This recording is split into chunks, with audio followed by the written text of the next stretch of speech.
I wanted to talk about what I've seen so far here in Australia. I've been to Australia a few times, and what I've noticed so far is there's still some British influence. I mean, I guess that's obvious, right? But I can feel the British influence on Australia more now than I ever had in the past. Just through simple things as like the pub culture here. There's definitely a strong pub culture here. Rugby's very, very important here. And when you go to these pubs, there are a lot of these corner pubs. They're big, they're spacious, and they're community centered essentially.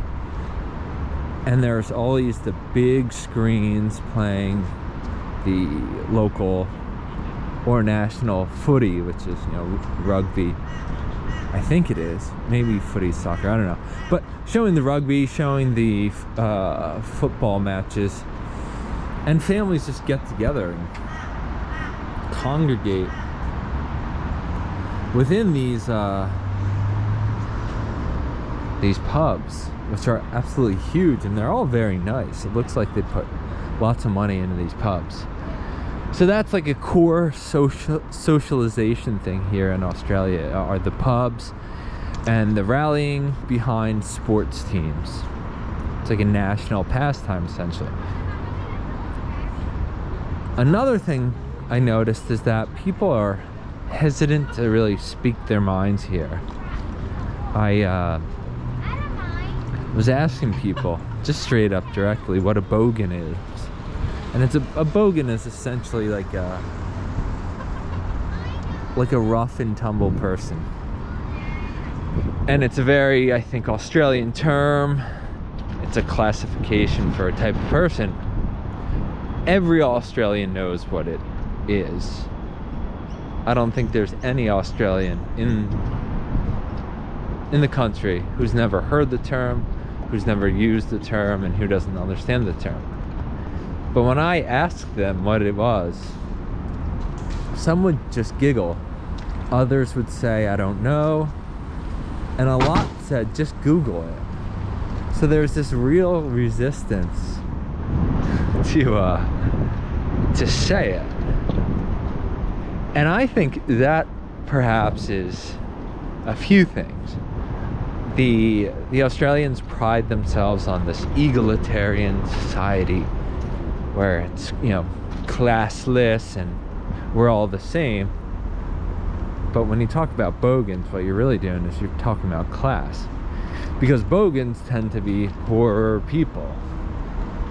And if you talk about poorer people, you're admitting that there's some type of class system and class structure within the country. And in doing so, you're basically negating the whole idea that Australia is a classless society, and you're negating the idea that it's egalitarian. So that's been fascinating, just to have that experience and to just really kind of like break into it and try and understand why there's the resistance and what that's all about. And I actually just started figuring that out as I'm speaking here on the video. So that's two, I guess. Number one is the socialization through the pubs, the rallying behind the sport. 3 would be the egalitarian society and the pride in the leveling of all the classes and the idea that we're all the same, and we always say hello and thank you to the bus driver, and we sit in the front seat with the taxi driver, and all these things. These are all components that build into the storyline of we are a proud egalitarian nation. But when you reality test it, it's actually not true.